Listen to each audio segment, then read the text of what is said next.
It came from the stars.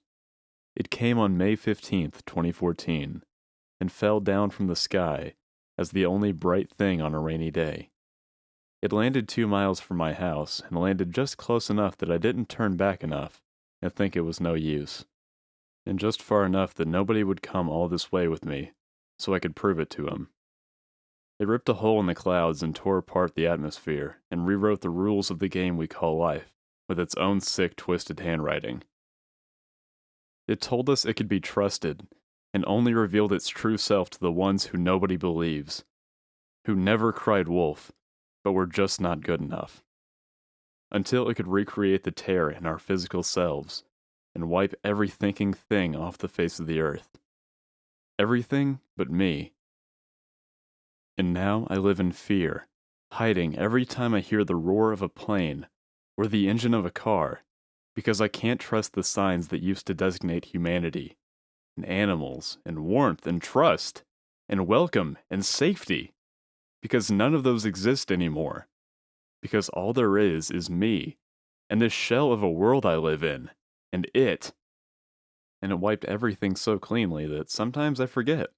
Sometimes I think it's just another uneventful day in an uneventful town, but that never lasts, because you can't forget coming home, and thinking you're gonna see your parents and do your homework and seeing that no one's home.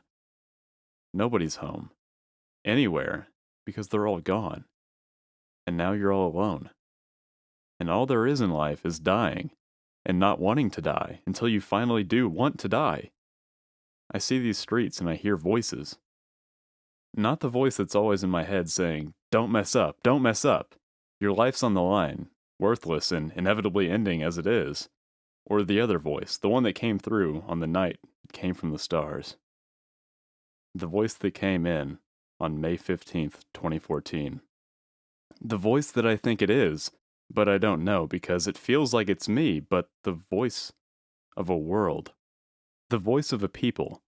A voice that starts as a laugh, mixed with a lull, mixed with a sob, then it turns into a rumble, and then you hear a roar, and crescendos until it's a stream of joy and courage, and new life when it becomes a new scream, a different kind of scream. The scream you hear in the dead of night, and makes you wake up and grab your gun. The scream that's the last thing a dying soldier hears, and doesn't know it's coming out of his mouth. The scream of wrongly prosecuted witches, and rightly prosecuted prisoners.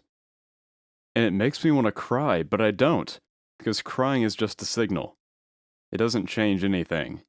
It just tells anyone else that I need comfort. But now that there's not anyone else, there's no need to cry. No need for even emotions. And I know what I need.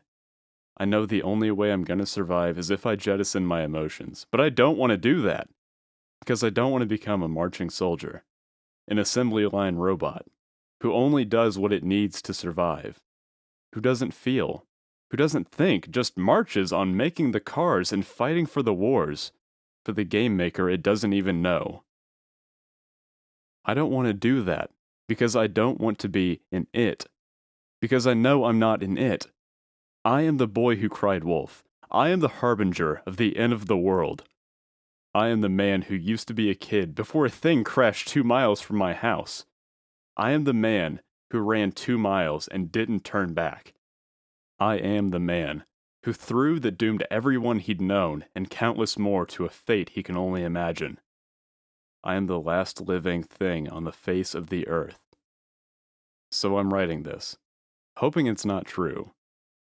Hoping I'm just some nut in the hospital frothing at the mouth, babbling about the apocalypse.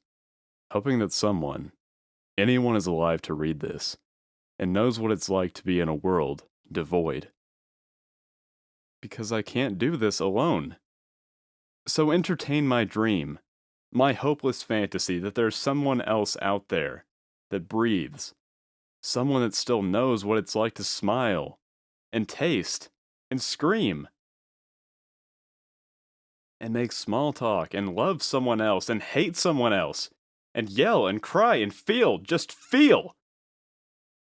Just knowing someone. Someone is out there that can feel.